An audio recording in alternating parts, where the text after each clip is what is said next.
It's a Final Word Daily, England, New Zealand men. We're here in Durham. Lumley Castle's just over there where Shane Watson snuck into Brett Lee's room. I'm Adam Collins. Cam Ponsonby's with me for this series. He's going to tell you all about England trouncing New Zealand in 30 seconds.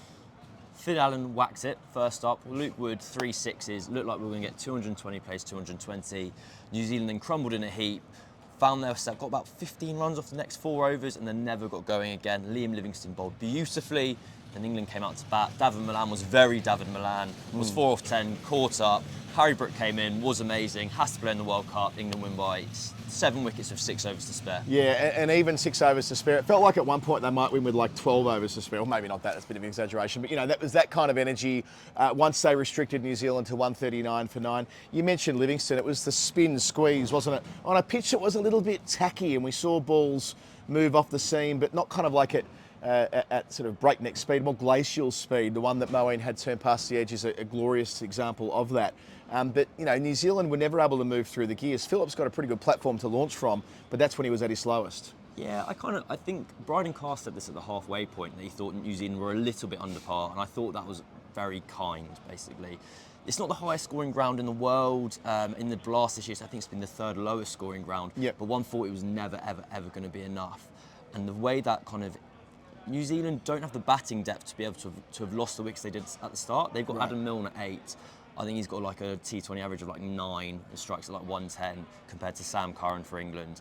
It's just not the same matchup, basically. They don't have the depth to be able to have lost those wickets, and they didn't have the depth again to catch up.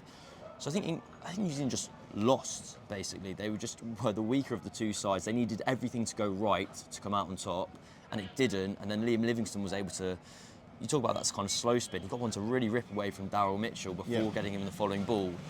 And that was when we saw England do their little bit of learnings, because Liam Livingstone had 4 overs instead of Adil Rashid today, basically. So that was the kind of England having a little bit of a, let's actually learn a bit more today rather than necessarily going foot to the throat. Yeah, and they did a similar thing with Will Jacks opening instead of Buttler. I suppose the attitude there, and Buttler alluded to it at the toss, is that I've batted loads recently. I've led the run scorers in the 100. He's opening in that format. He's going to open in the World Cup in the Caribbean and in America next year. But it feels to me like it might be a little bit of a shootout between Will Jacks and Johnny Bairstow for who will open with Buttler in the next World Cup. It was Bairstow's first white ball game for England in over 12 months this evening as well. So I know that Jacks only makes 22 from 11 or whatever it is and gets going briefly, but a good 22 in the context of, breaking the back of the chase. Bairstow's out inside the first over, but that's one to watch because Buttler is more here in almost like a Morgan role. He's here to kind of guide and nurture the team more than worrying too much about his own performances. I felt like there's 2 kind of different World Cup auditions happening in this series. You've got the likes of Luke Wood, Will Jacks, who are genuinely playing the T20s 9 months out from the T20 World Cup. They're auditioning for that. Yep. Then you've got the World Cup that's in a month's time, and there, what's happening there is Harry Brook is basically keeping on the pressure, and Liam Livingstone and David Malan are having to keep their head above water and basically try and avoid being the David Willey of 2023. I can't work out if Jason Roy is benefiting or not benefiting from being absent this week, because I thought initially, perfect, they can't drop you if you don't play. But today, Malan did very well, Livingstone did very well, Brook did very well. There's going to be this pressure on Roy when he comes back next week, because if he has a run of duff scores, all of a sudden, I genuinely think Brook will go to the World Cup. That's my kind of prediction.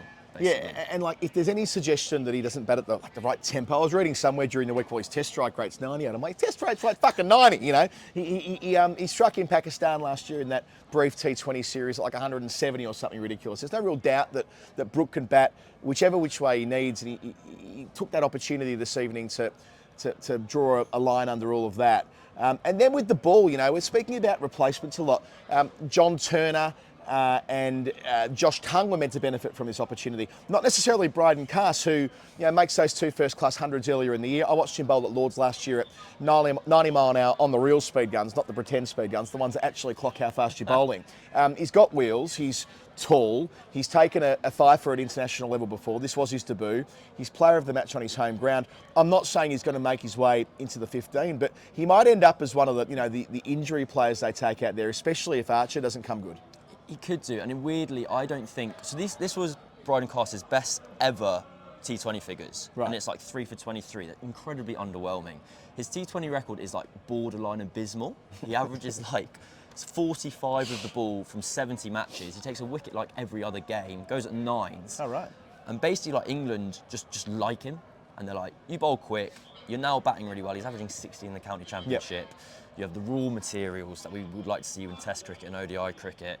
Have a run out here, basically, and it's gone perfectly for him. It's a bit like Gus Atkinson in List A cricket, right? He's barely played, but they see Yeah. that he's got all the component parts, and if they can get him together, and if they put the machine together in the correct way, it could be a world beater. I think that's exactly it with England, is that it's not how much, but it's how. It's just if they see you and they like what you do, you kind of, this is a horrible analogy, but I always kind of think of it, if you're cooking with like butter, garlic and chili, you can't fuck it up, basically. Like, it's going to be nice. There's your intro. Thank you very much.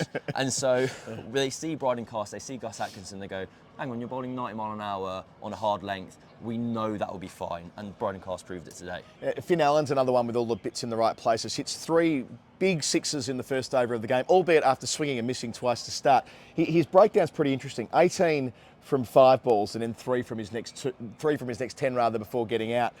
He just looked a little bit scratchy. And I'm not sure any of the New Zealand players have the excuse of just rocking up and being a bit under par. Like, they've like all been playing in the 100, with the exception of those who are in the UAE playing 3 T20s last week. They've played 14 T20 internationals this year. England have played 3 before tonight, all of which were in Bangladesh with a side that was designed to, test players' skills in different ways, and they were expected not to do well there. No, the New Zealand guys have been playing heaps, and like Adam Milne and Glenn Phillips and a couple of other guys, maybe even Mitchell Santner, they're all out in Major League Cricket as well. Yeah. They've got a lot of cricket behind them. Finn Allen, when he came, he was an analyst's dream when he came on. He went unbelievably well in the New Zealand domestic league, and his numbers were just so kind of erratic and just kind of off the scale, basically, of his like intent that they got him in, and we saw that in the first over. And as you said, it then kind of just disappeared. And it really felt like once he got out, New Zealand almost had, I don't want to say nothing left, because you've obviously got Glenn Phillips there, who's a fantastic player, but he's had a pretty duff year. He averaged about like single figures in the IPL. Right. Didn't have a great MLC. Finally got his first half century for ages in the warm-up game against Gloucestershire the other day. They're not a team that's particularly kind of in form at the moment, and I think that kind of is why the game played out the way it did. Well, they just couldn't move gears, right? Like, Phillips is a good example of this, right? He gets to where he needs to be before they are meant to go and push forward. And Jeremy Coney, bless him, he was scoring we didn't have a scorer tonight on SEN, so he scored the game while commentating the game with me. I adore that man. There were 18 dots in the power play for New Zealand, and then a further 28 dots between overs 7 and 19. So, England's spinners and seamers, but especially their spinners, they kind of went to work just at the point where New Zealand were meant to change the game and get 160 or whatever it was. But wickets fell, they're partnerships here, right? They have 4 partnerships between 21 and 26. England have back-to-back partnerships of 54, then 57.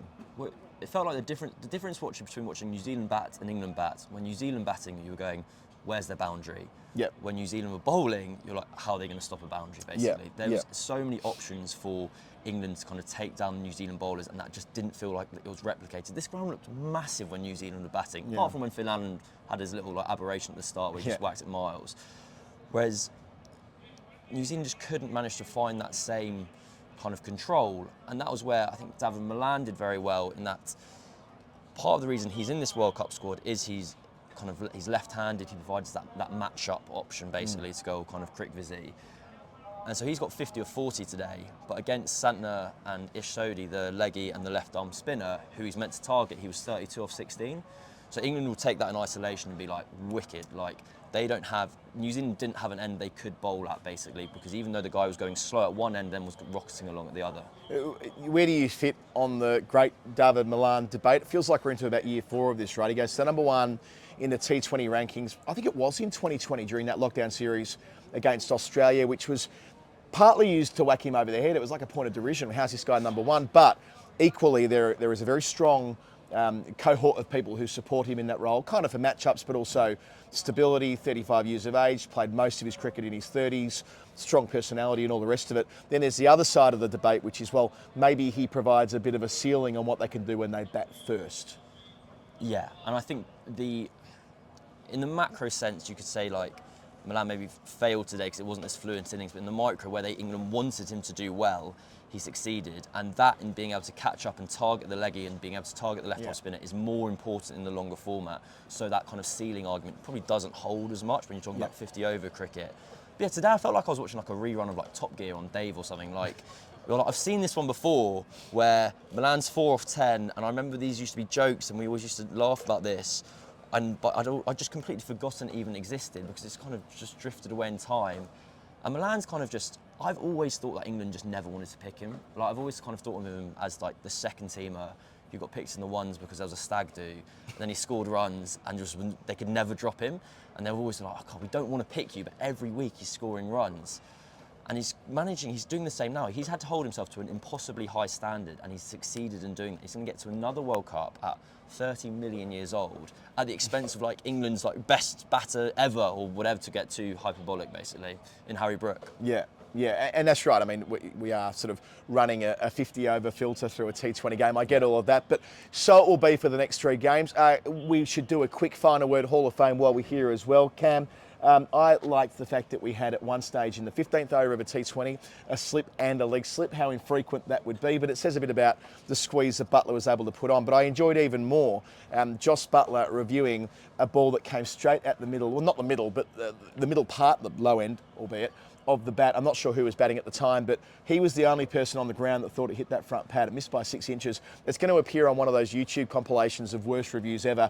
And I've got a feeling Buttler might have a few of those already in the can from when he's been keeping and insisting upon stuff going upstairs. Absolutely, it was like very funny upon reflection. It was very quick. Like, I think the umpire just chucked the ball back to the bowler and was like, "Go on, have a go, mate." I think my Hall of Fame would have been first over. So Luke Wood's gone 2 full, 6, 2 short twice, 6-6, and Buttler goes and has a chat with him. I always just like, what are you talking about? Is it just like, bowl a good ball, don't bowl a bad ball? And then like Luke Wood bowls a good ball, dot, and he was like, perfect plan, well done lads. Like, that was my little tidbit from the start of the day. And there was also a big smile on Butler's face when he swung Wood around. I think Wood gets a wicket with like his 3rd ball of his 2nd over. Inside the power play still, but getting clouted in the 1st, and Buttler, beaming smile, I suppose.